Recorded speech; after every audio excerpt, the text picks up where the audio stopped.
primero vamos a ver lo siguiente. Pletismografía.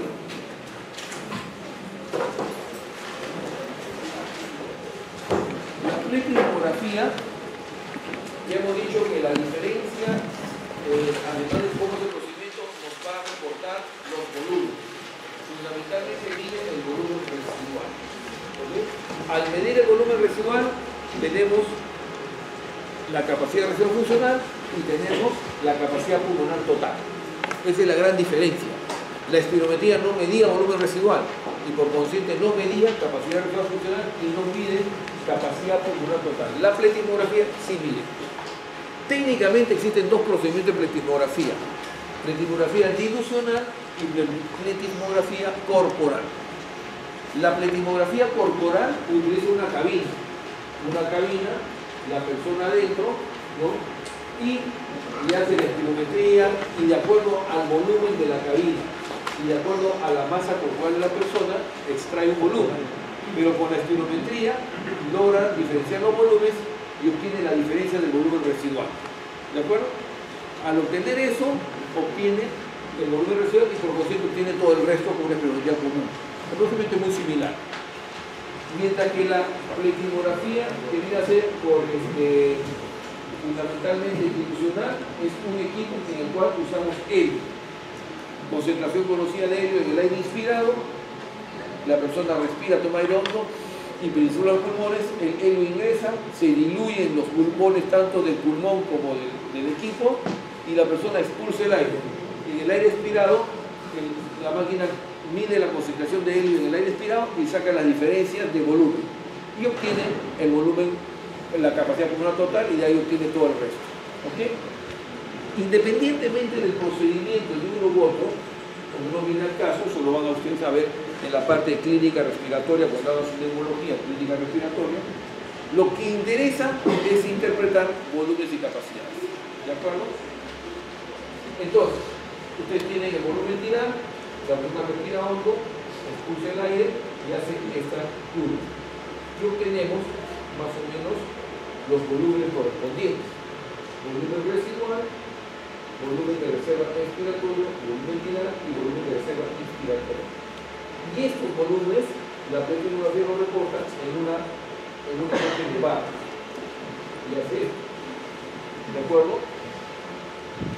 Desde el punto de vista de la pletismografía nos sirve fundamentalmente la relación del volumen residual con capacidad vital o la relación de capacidad residual funcional, como acabamos de decir, capacidad residual funcional y capacidad vital. Y todo eso es capacidad pulmonar total. ¿De acuerdo? Entonces, ¿qué reporta la pletismografía?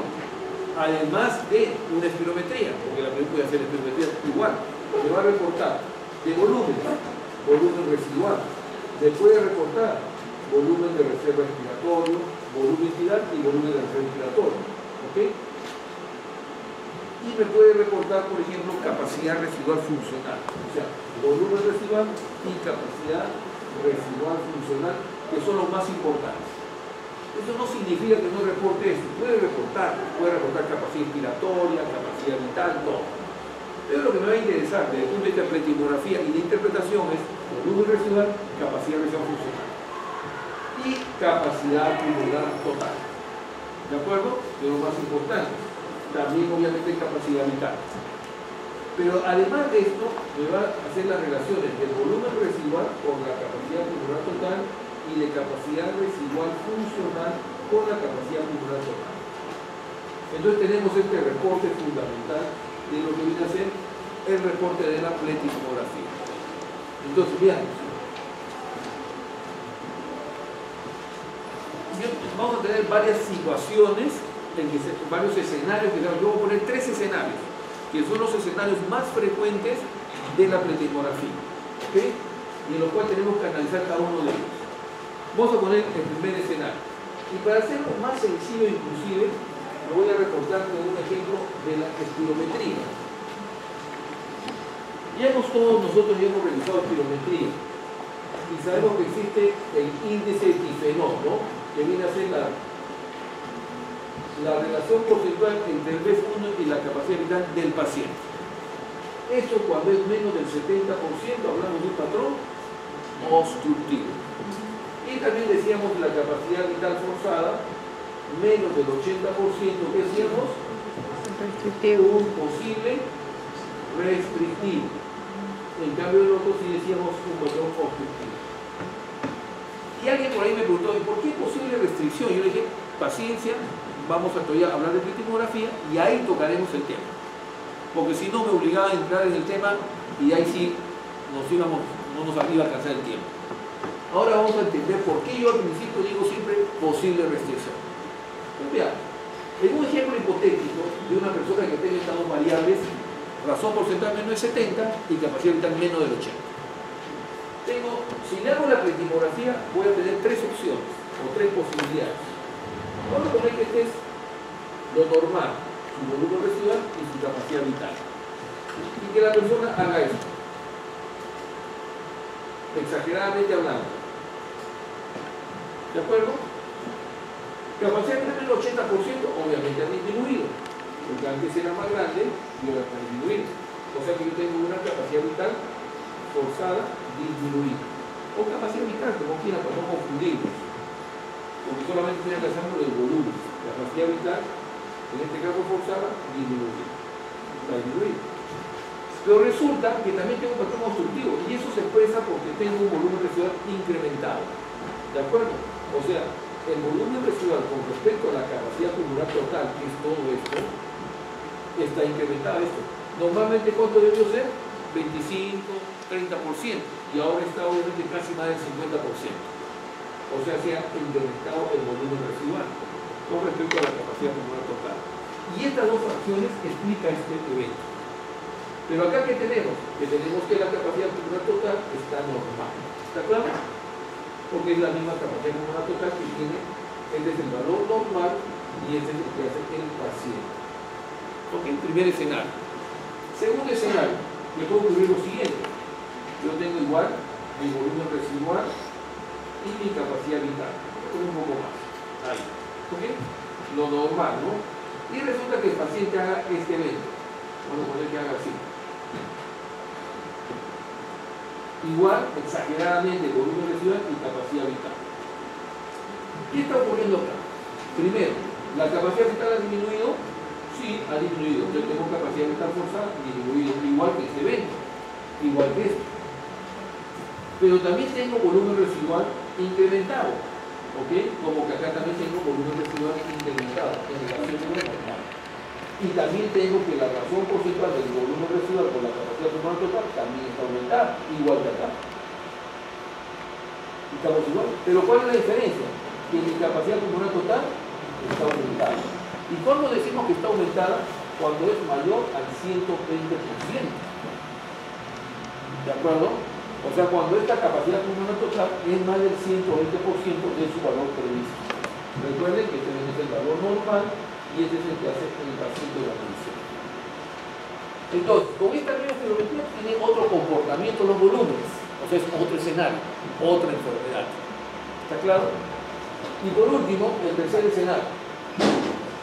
Que yo puedo tener lo siguiente. Mi capacidad vital, igual, vamos a poner volumen de capacidad vital normales, un valor normal, y el paciente haga esto. Obviamente, acá la capacidad pulmonar total sí ha aumentado con respecto al valor anterior, nosotros hablamos más del 120%. Acá, sin embargo, la capacidad pulmonar total ha disminuido. Y para la disminución esta tiene que ser menos del 80%. ¿Ok? Y yo puedo tener el volumen residual y la capacidad vital en la misma proporción. O sea, mi PR con respecto a la capacidad pulmonar total es normal. Mi volumen residual sí está disminuido porque obviamente ha reducido definitivamente. ¿De acuerdo? Tenemos esa opción. Esta es una primera opción. Pero también hay otra segunda opción. ¿Cuál sería? Que yo tenga lo mismo, pero con un buen volumen residual incrementado. Igual mi capacidad vital está baja. Igual mi capacidad pulmonar total está baja. Con la única idea que el volumen residual no está normal, sino está aumentado con respecto a la capacidad vital. ¿Está claro? Estas dos opciones en este mismo paciente. Con los dos, con la capacidad vital baja. Acá tenemos capacidad pulmonar total baja, capacidad vital baja, volumen residual sobre capacidad pulmonar total aumentada. ¿De acuerdo? A diferencia que el otro lo tenía normal. Y acá sí el volumen renal podría estar aumentado. ¿De acuerdo? Entonces, diferentes comportamientos.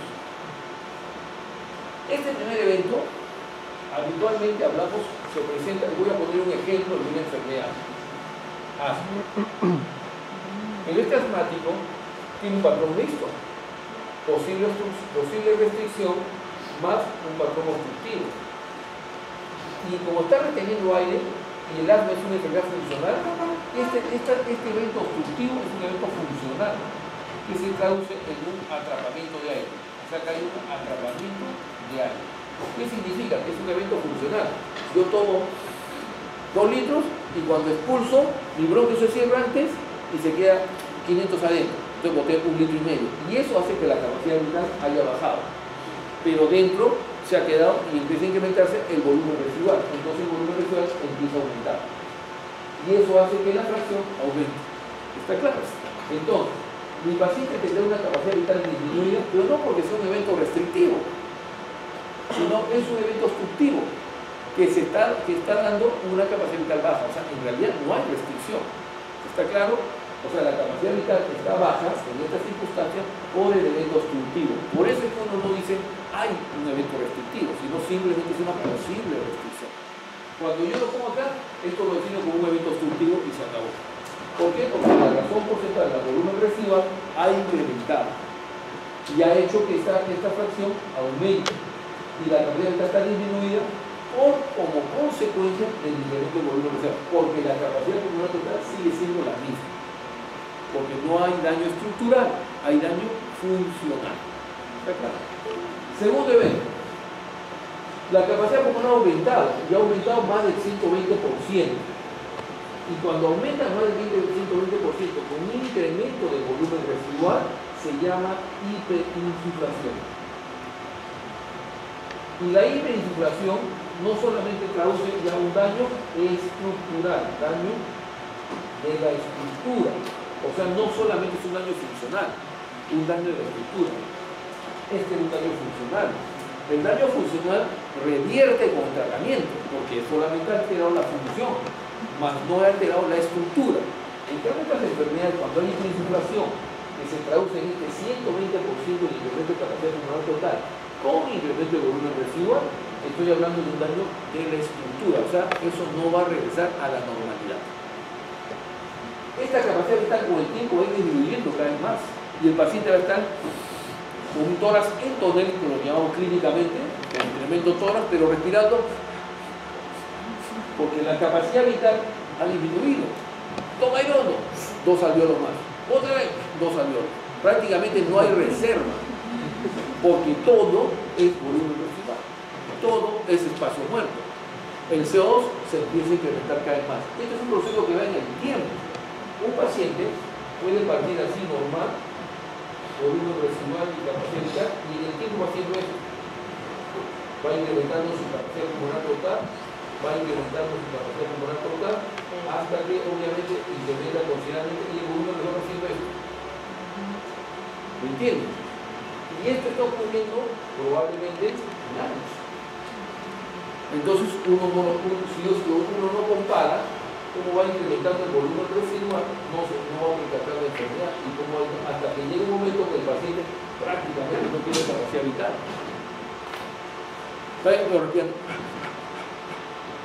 Y ya prácticamente llega al éxito de la enfermedad. ¿Cuál es el éxito de la enfermedad? Así es.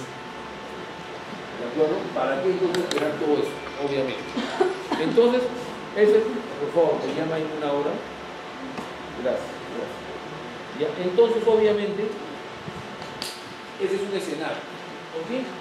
Y eso solamente lo puedo ver con la pletismografía, porque no lo puedo ver con la espirometría. Entonces, vamos a tener estos 3 momentos. El otro, el ejemplo acá, por ejemplo, es el enfisema pulmonar. Enfisema, porque es una enfermedad. El ejemplo acá, característico del asma. Ejemplo, yo no voy a apuntar las enfermedades, simplemente para que sepan de que cómo las puedo diferenciar. Y por otro lado, este evento ya viene a ser una fibrosis pulmonar, que es otra cosa. en esta fibrosis pulmonar, si yo mantengo los volúmenes residuales normales, o sea, mejor dicho, la relación normal, ¿qué significa? Que no hay obstrucción. ¿Está claro? O sea, que tengo una fibrosis pulmonar sin proceso obstructivo. Y en este caso, ¿qué ocurre? Así es, acá hay una fibrosis pulmonar con proceso obstructivo. Que este proceso obstructivo tenga daño estructural o daño funcional depende de varias circunstancias. Los daños funcionales revierten, los daños estructurales no revierten. Entonces, con una misma espirometría, yo podría decir, estoy frente a una enfermedad obstructiva como el asma, estoy frente a una enfermedad restrictiva como la fibrosis, o estoy frente a una enfermedad obstructiva, esto está dentro del grupo de la enfermedad pulmonar obstructiva crónica. O sea que esta es una enfermedad obstructiva con daño estructural, esta es una enfermedad obstructiva con daño funcional y esta es una enfermedad totalmente restrictiva como la fibrosis. Los tres momentos son diferentes, pero en base a una misma espirometría. La pregunta, ¿la espirometría me pudo diferenciar estas enfermedades? ¿Qué tuve que tener? Conocer volumen residual. ¿Y eso qué cosa es? Pletismografía. Esa es la figura. Porque con la espirometría yo digo, no, sí hay un proceso obstructivo, pero en realidad, en este caso, por ejemplo, en el caso A, esta capacidad vital está baja, pero esta razón porcentual probablemente esté normal, ¿sí o no? Así es, porque acá no hay proceso obstructivo. Probablemente esta razón porcentual sea normal. Pero en este caso, en donde sí hay un evento de un incremento del volumen residual con respecto a la capacidad pulmonar total, sí se expresa esta razón porcentual disminuida, porque hay el proceso obstructivo. Entonces, ¿el proceso obstructivo lo podía definir con la espirometría? Sí, así es, porque cuando no está, pues no hay volumen residual incrementado. Pero el proceso restrictivo, ¿lo podía definir con la capacidad vital sola? No. Por eso es que yo le ponía posible restricción. ¿Cuándo lo voy a definir? Con la pletismografía. Esa es la base de lo que es pletismografía. Eso nada más. Con eso ustedes ya tienen que jugar el resto. ¿Alguna pregunta? Bien puntual y bien concreto. Este es bien concreto. ¿Ok? Bien concreto, puntual. No damos vuelta. Entonces, ahora eso lo tengo que ver en las pruebas. Ustedes tienen las pruebas ahí, ¿sí o no? Ahí va. Entonces, ahí tienen las pruebas. Vamos a escoger una pletismografía. Vamos a poner esta de acá. ¿Ok? Ahí está. En esta pletismografía, esta zona es resistencia. No les voy a preguntar porque este es un evento que lo manejamos más con posgrado, con residentes, de neumología, no lo va a pedir. Pero sí me tienen que manejar volúmenes. ¿De acuerdo? Que viene a hacer estas gráficas. Ustedes tienen acá, miren, volumen residual. Este es el predicho. Capacidad, DLC, pues no es Tratado de Libre Comercio, ¿no? Sino es capacidad pulmonar total. ¿De acuerdo? Capacidad pulmonar total, capacidad residual funcional y volumen residual. O sea, estoy hablando de estas variables. Capacidad residual, capacidad pulmonar total y capacidad residual funcional. Y decíamos el CRB. ¿Ok? Entonces, miren cómo está el volumen residual normal y miren en azul cómo está el volumen residual. Está aumentado. Y miren cómo está aumentada la capacidad pulmonar total. Lo que hay que ver es que es más de 120 para hablar de intensificación. En otras palabras, también estoy diciendo que la capacidad pulmonar total, ¿cuál es el valor normal? 80, 120. Es el valor normal. ¿De acuerdo? Pero cuando yo tengo capacidad vital más de 110, 120, 130, no, eso no es patológico. Eso puede ser por ejercicio, entrenamiento. Pero cuando la capacidad vital sí es menos del 80%, sí es patológico. La razón porcentual nunca va a ser más del 100%. Este valor nunca, de acá el primero, nunca va a ser más del 100%, porque yo no puedo votar más de lo que no tengo. Si yo ingreso 3 litros y voto 3 litros en el primer segundo, 100%. Pero yo no puedo tener 3 litros de ingreso y votar 4 litros. Por eso que nunca puede ser más del 100% esto. O sea, la razón porcentual, el rango es menos del 70. Patológico y más del 70, del 70 al 100, normal. La capacidad vital, ¿cuánto es lo normal? Menos del 80%.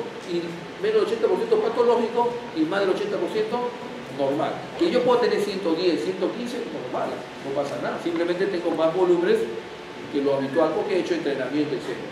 Pero cuando hablo de capacidad pulmonar total, sí, el rango máximo es 120 y el rango mínimo 80. O sea, el valor normal de la capacidad pulmonar total es entre 80 y 120. Es el rango normal.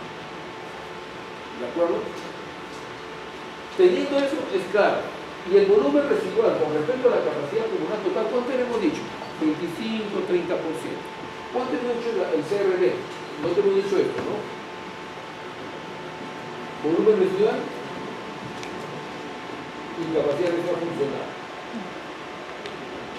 Acá es capacidad vital y acá es capacidad inspiratoria. Pues la relación es sobre la capacidad pulmonar total. ¿Cuánto es volumen residual con respecto a la capacidad pulmonar total? 20%, 25%. ¿Cuánto es CRF, que es capacidad de función, sobre capacidad pulmonar total? 40%. Nunca es más de la mitad. Nunca es más de la mitad. 40, 35%. ¿Ok?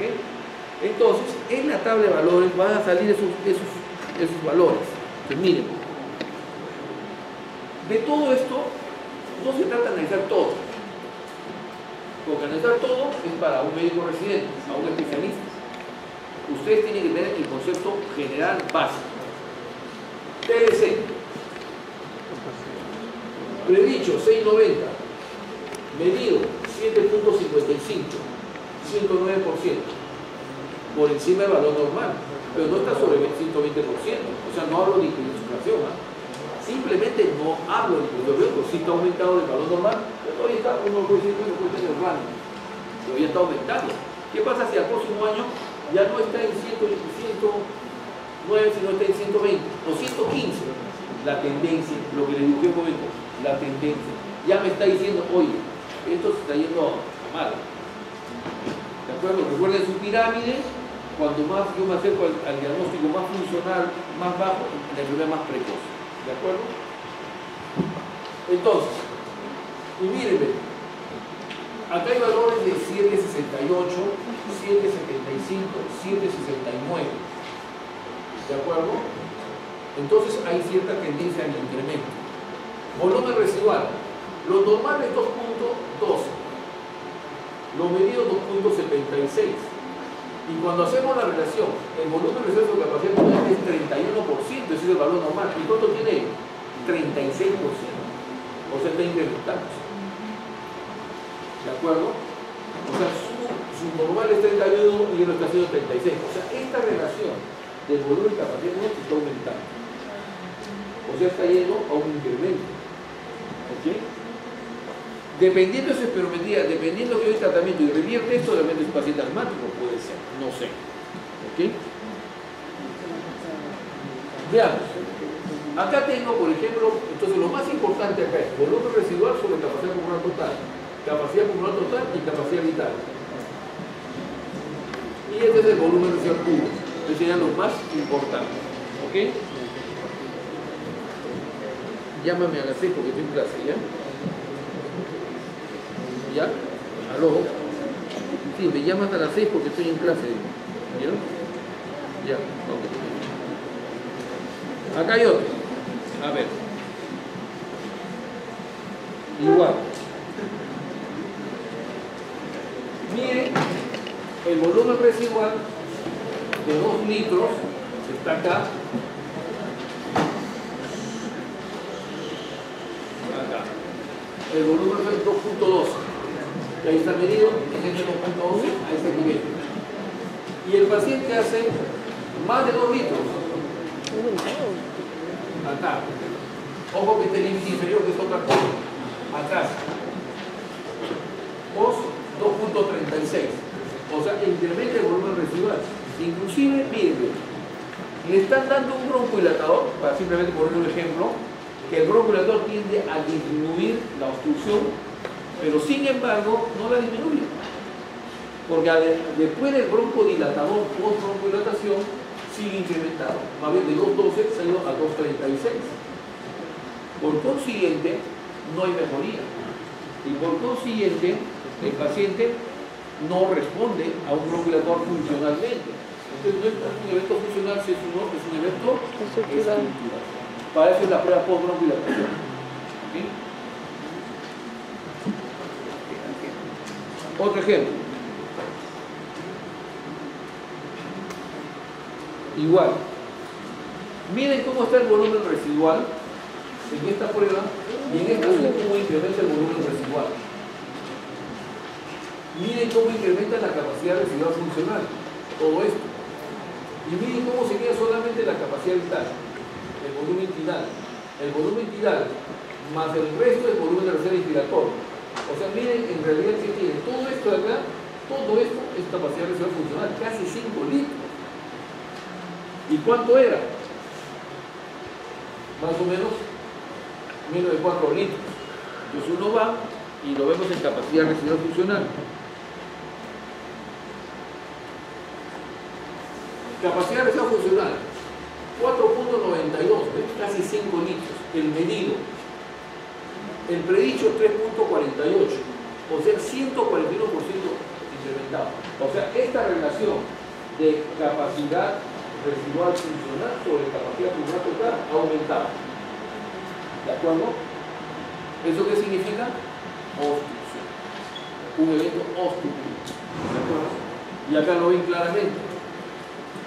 Entonces, ¿qué tenemos que utilizar? Capacidad residual funcional, capacidad pulmonar total, relación entre el volumen residual y capacidad pulmonar total, volumen residual solo y capacidad residual absoluta. Eso es lo que yo tengo que utilizar. ¿Ok? Entonces, ¿quién en último caso, quién define la restricción de todos estos? ¿Quién define la restricción? Volumen residual. ¿Volumen residual? No, la relación. No. Restricción, ¿quién la define? Capacidad pulmonar total, porque miren, acá está elevada la capacidad pulmonar total y acá está normal, pero en estos eventos sí está disminuido y este es el evento restrictivo propiamente dicho, la fibrosis pulmonar. O sea, en otra palabra, el patrón funcional restrictivo, cuando lo queremos hablar ya restrictivo en forma absoluta, sin ninguna posibilidad de que no exista, si yo quiero hablar patrón restrictivo puro, ¿quién me lo va a definir? Fundamentalmente la capacidad pulmonar total. Capacidad pulmonar total normal, capacidad pulmonar total incrementada y acá sí, en los dos casos, capacidad pulmonar disminuida. Y esto es un evento restrictivo, la fibrosis es un evento restrictivo puro. Estos dos son eventos obstructivos funcional o enfermedades obstructivas. Acá sí hablamos de enfermedad. ¿Ok? ¿Está claro? Muy bien. Entonces, esos son los tres escenarios. Y los tres escenarios lo van a ver más o menos, a veces hay mixturas, están migrando hacia un escenario, hay mixturas. Pero claramente lo vamos a ver ahí. Otro ejemplo. Entapletigrafía. Ahí ya fácilmente lo están viendo, notoriamente. ¿Qué cosa es esto? Restrictivo puro, ¿no? Porque miren, capacidad pulmonar total y miren cómo está. Claro. Ahí yo digo que es un evento restrictivo. Ahora, sobre ese evento restrictivo, ¿puede haber un proceso obstructivo? Sí. O como que no lo puede haber, dependiendo de estas dos circunstancias. Puesto bien claro, tres escenarios. Un escenario con capacidad pulmonar normal, un escenario con capacidad pulmonar incrementada y un escenario con capacidad pulmonar disminuida. En el escenario de capacidad pulmonar normal puede ser con obstrucción asociada y obviamente baja la capacidad vital. Y esto ha disminuido la capacidad vital porque incrementó el evento obstructivo como atrapamiento de aire. En este evento incrementó la capacidad pulmonar total, pero a expensas de quién? Del incremento del volumen residual a expensas de ella. Porque si yo incremento la capacidad pulmonar total con volumen residual normal y con relación normal, he incrementado a expensas de ¿qué? De capacidad vital. ¿Y eso quién lo hace? El atleta. Nada más el que hace natación. Hacen caja y entonces empiezan a aumentar volúmenes, pero no son patológicos. Ahí es cuando yo digo capacidad pulmonar total aumentada a expensas de capacidad vital. Porque las enfermedades no van a aumentar la capacidad vital. ¿Me entienden? No hay enfermedad que aumente capacidad vital. Hay enfermedad que aumenta capacidad pulmonar total o volumen residual. La capacidad vital se da en aumento ¿por qué? Por ejercicio. En la persona que está con consultora, sintonea, toda tremenda caja torácica, ¿no? Natación. Y el otro evento es la capacidad pulmonar total disminuida. ¿Está claro? ¿Alguna pregunta? ¿Preguntas? ¿Y ya? ¿Preguntas? Probablemente el día jueves yo acabe la teoría. El día jueves o el máximo el día lunes, ¿no? Y el día martes haríamos un repaso de teoría. ¿De acuerdo? ¿No es así? Al martes son prácticamente. Ah, ya. Entonces, el lunes. Ay, no. Entonces, mañana hagamos teoría. El martes, el jueves sacamos teoría y el lunes repasamos. Por eso, preguntas. Ahora hay preguntas. A ver, empecemos.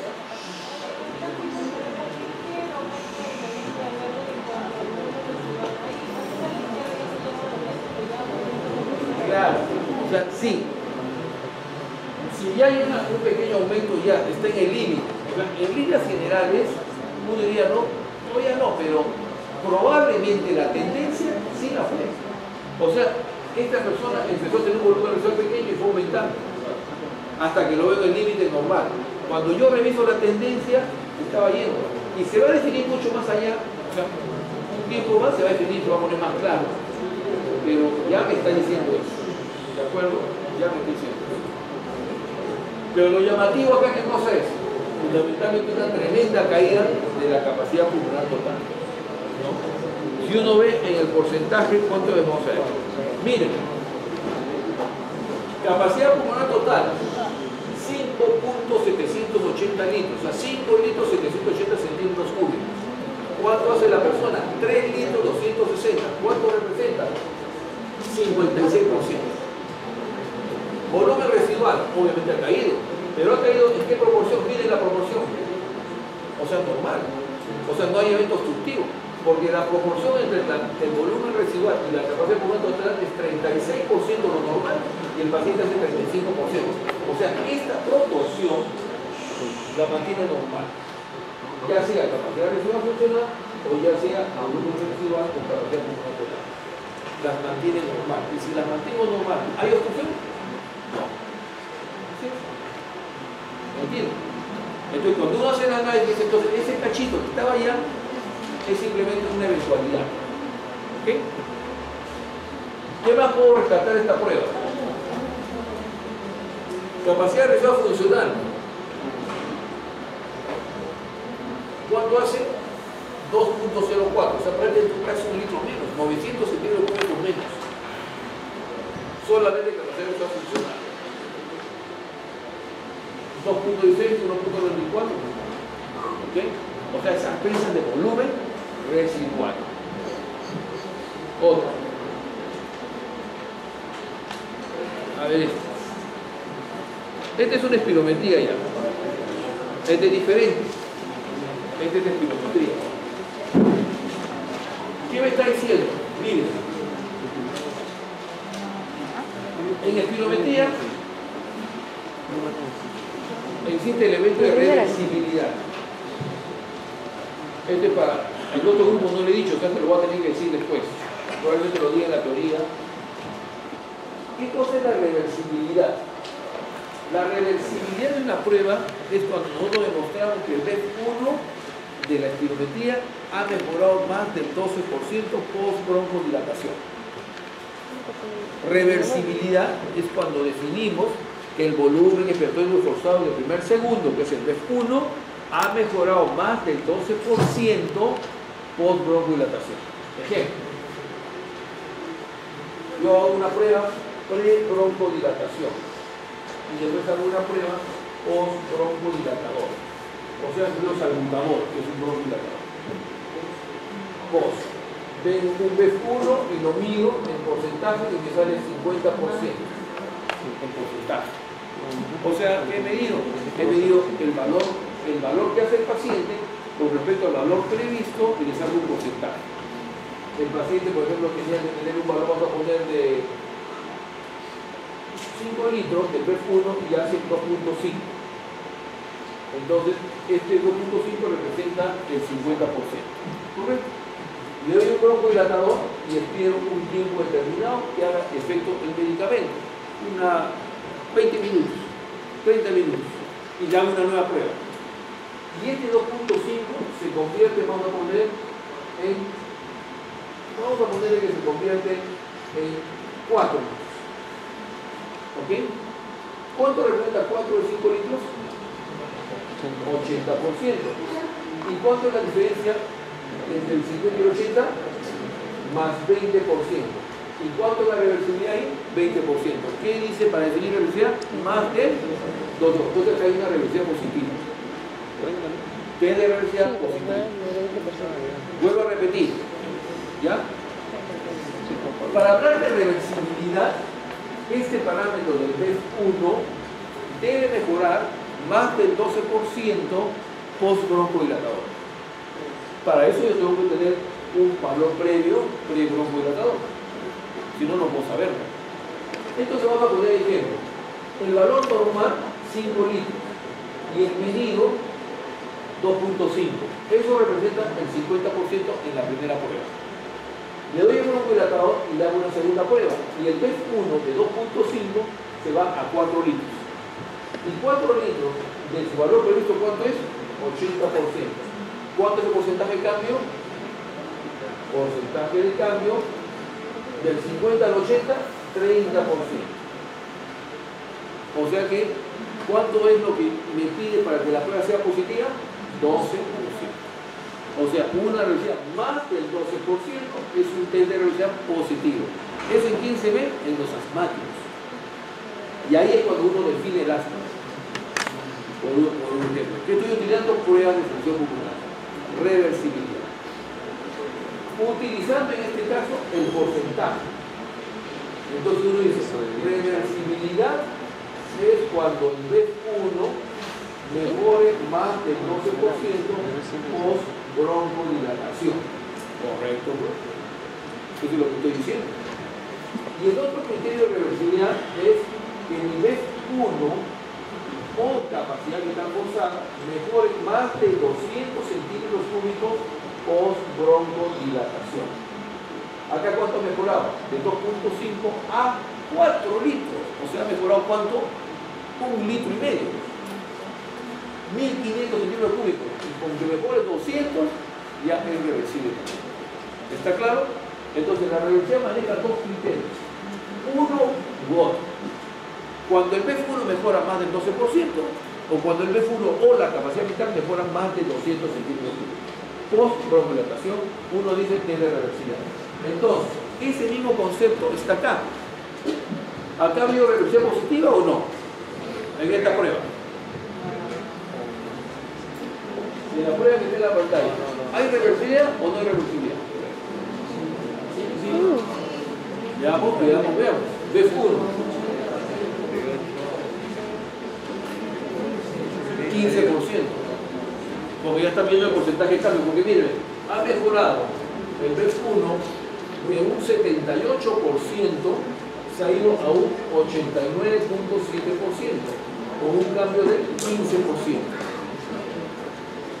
Y si lo vemos en volúmenes, es ¿cuánto es el volumen BEF1? Acá. 2.84. Acá está, 2.84 y se ha ido a 3.27. ¿Cuántos centímetros cúbicos? 2.84 a 3, claro, ahí lo son 160 y acá son 27, sobrado, ¿no? Como medio litro, ¿no? Entonces caen los dos criterios, ¿se dan cuenta? Ese es un test de reversibilidad positivo. Ese es el test de reversibilidad. Una prueba también comúnmente usada.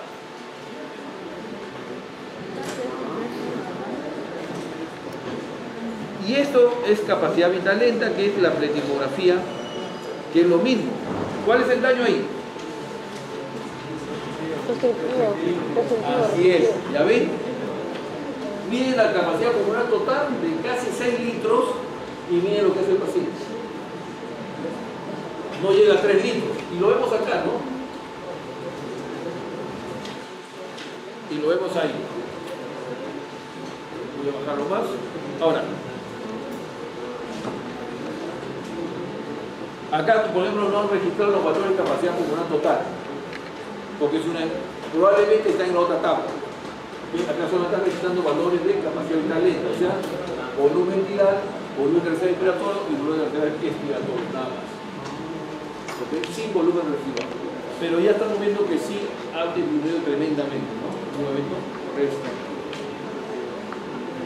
¿Ok? Bien. ¿Está claro? ¿Preguntas? La siguiente parte es difusión, mucho más sencillo. Ya retiraron un poco. Ahora regresen a su realidad. Continuamos. La difusión es mucho más sencilla.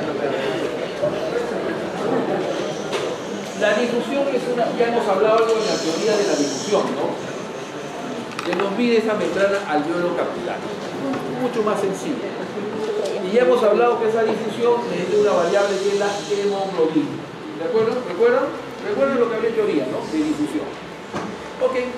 Entonces ahí hay unas pruebas de difusión. Hay unas cuantas pruebas de difusión. Veamos. Este de acá. Ahí está. Miren, y es del Hospital Los de Mayo. ¿Ok? Y tiene, esta prueba tiene fecha de enero, no, perdón.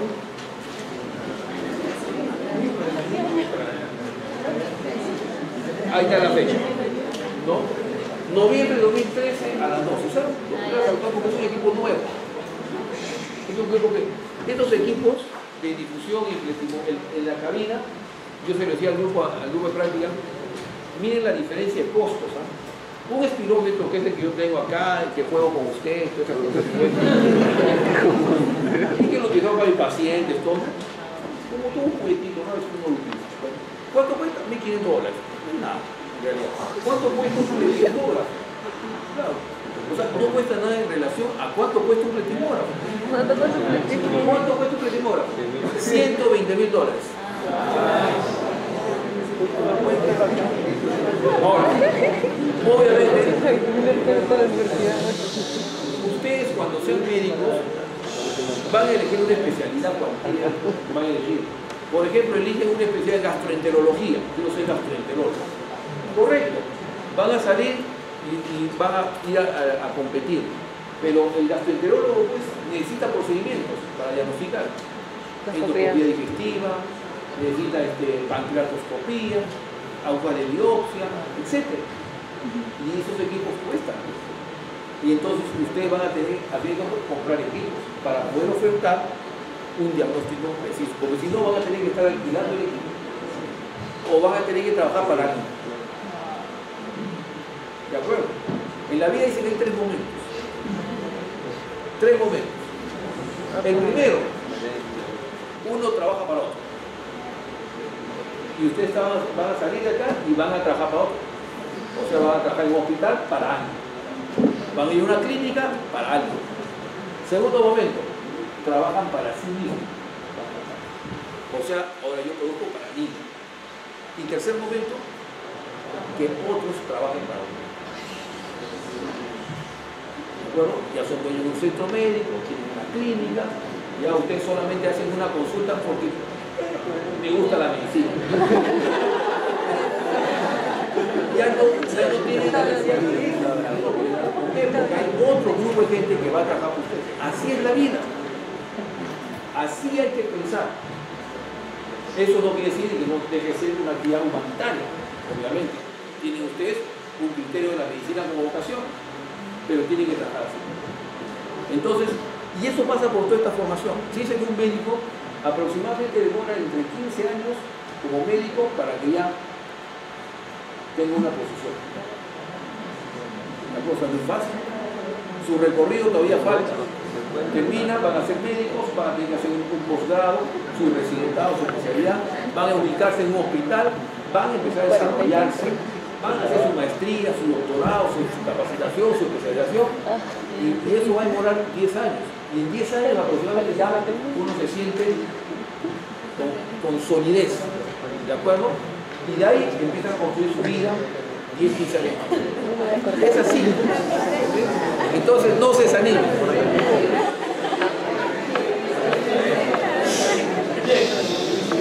En el test.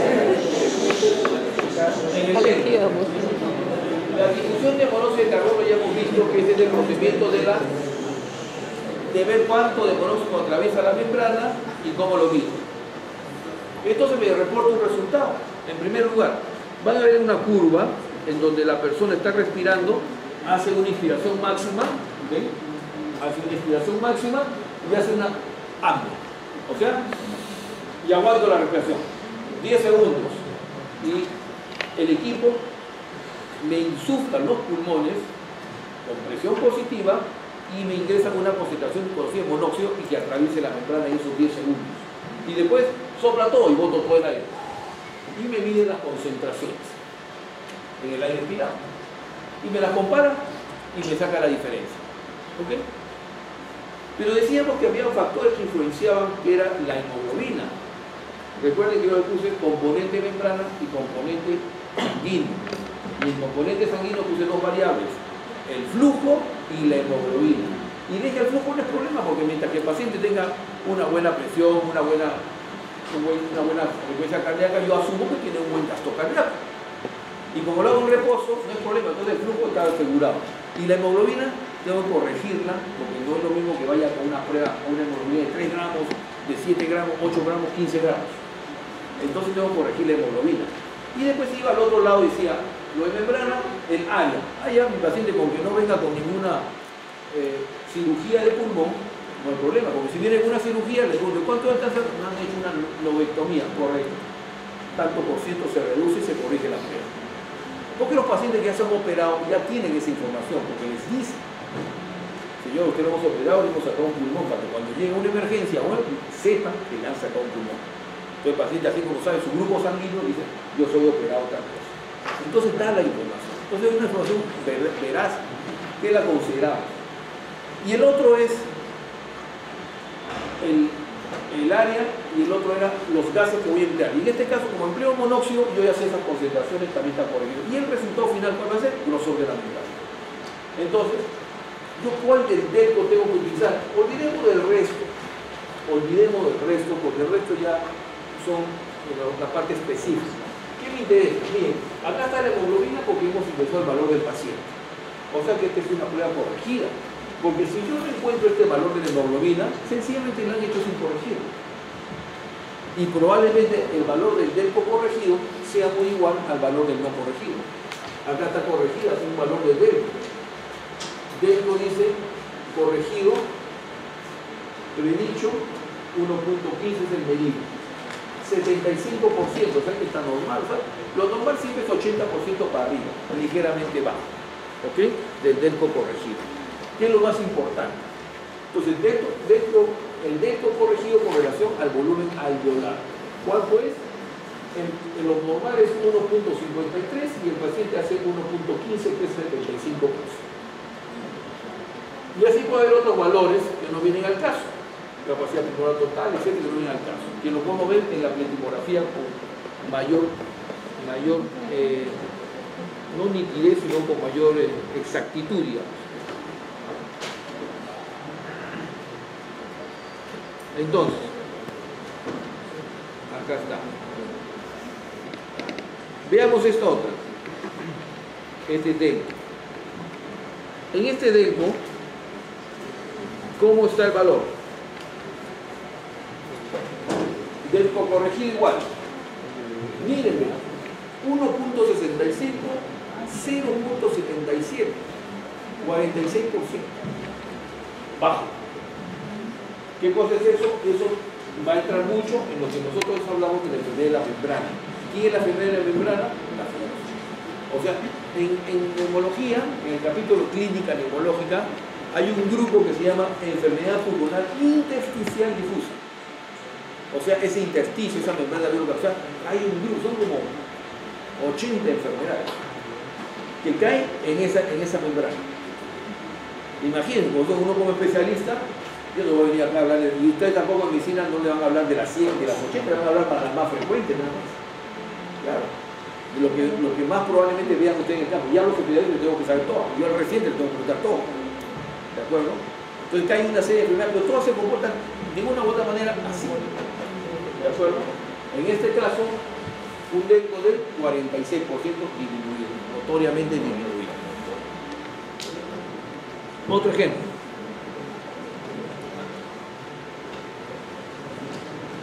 ¿Cómo está acá? ¿Cómo está? Está bien, 79.2%. Límite inferior. Punto más, punto menos, está dentro del porcentaje de error inclusive. Lo importante sería ver la tendencia. Si por ejemplo este paciente hace 2 años estaba en el 90% y ahora está en el 80%, 10% bajar en un año, ni hablar. ¿Entienden? O sea, la tendencia juega un rol importante. Para eso tengo que seguir las pruebas. ¿Okay? Hay reportes de equipos que me reportan la tendencia y me la ponen en una gráfica. ¿Cómo estuvo mi delco en el primer test hace 3 meses, hace 2 meses, hace un mes y actual? Si va viendo la recta cómo va cayendo el delco. En una caída mucho de mayor tendencia que la normal. Porque se dice que la capacidad vital, este evento de acá, capacidad vital, baja aproximadamente entre 15 centímetros a 20 centímetros anuales. O sea, yo tenía 4 litros 580, al otro año 4 litros 570, al otro año 4 litros 560, estoy bajando 10 centímetros cúbicos anuales. ¿De acuerdo? Pero ¿qué resulta? Que me hacen la prueba, me hacen 4 litros 80 y el otro año 4 litros 500. 300 centímetros cúbicos en un año, eso está mal. Pero sin embargo ese 4 litros 500 sigue siendo encima del 80% y es normal. Pero en realidad, ¿es normal? No. La tendencia. Recuerden que cuando ponemos límites, ponemos un límite y la tendencia no la estamos viendo. Pero ustedes la tienen que aprender a ver. Eso lo aprende a ver uno en clínica fundamentalmente. Y el último ejemplo.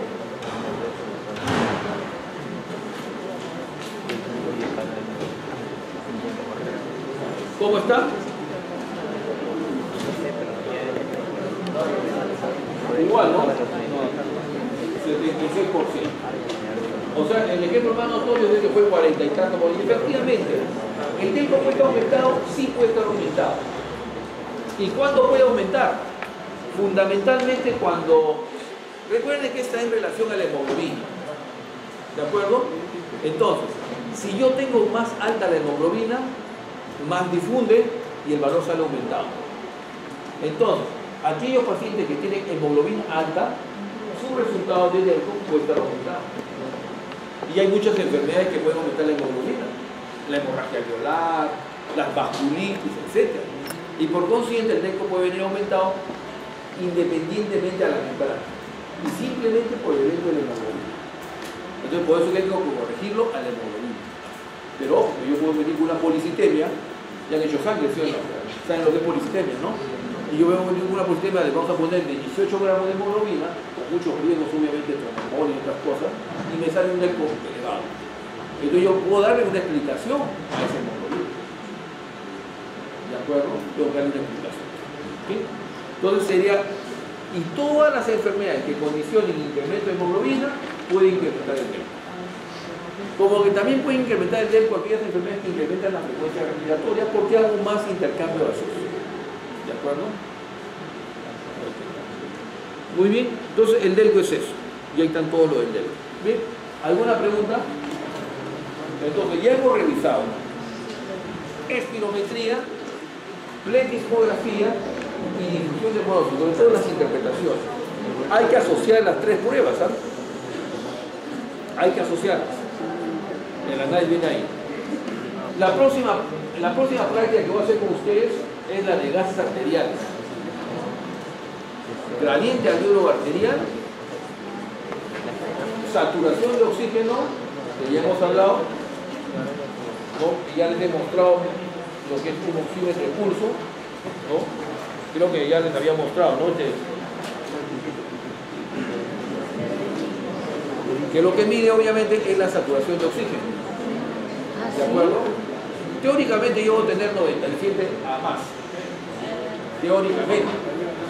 Yo también quiero. Todavía no miden.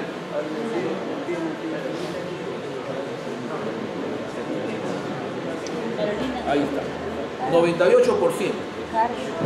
Con una frecuencia de 87. O sea, no estoy haciendo mucha taquicardia, ¿no? 98, estoy saturando mi hemoglobina al 98%. Eso es lo que me está diciendo. ¿De acuerdo? Por ejemplo, sudeo.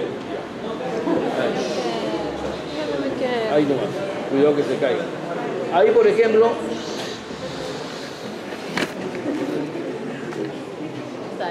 ya está midiendo. Ahí está. 98% con una frecuencia de 73 por minuto. Y 98%, ¿no? O sea que no está mal. Está saturando normal. Ahí su compañero.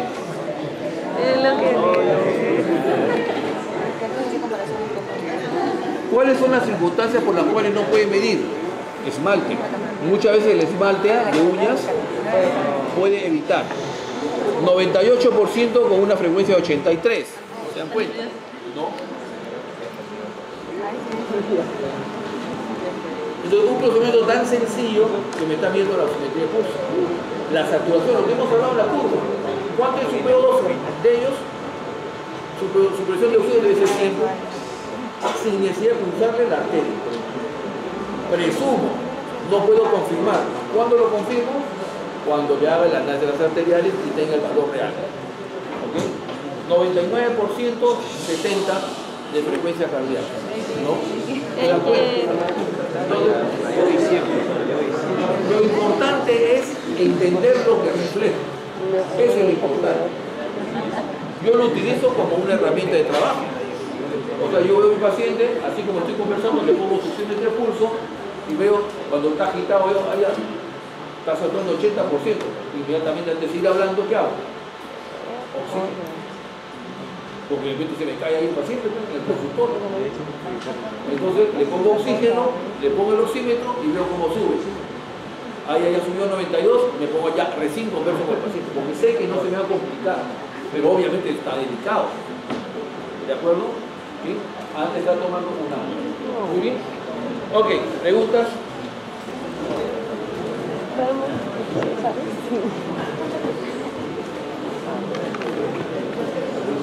¿Preguntas?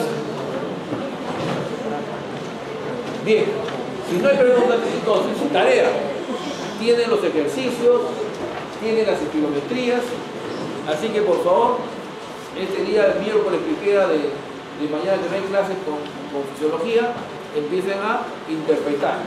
El día jueves hacemos clases y ahí tienen el fin de semana. Y en la próxima semana ya tenemos 30, la teoría, creo 1, 2, 3, y estamos avanzando por ahí. Ya, ok.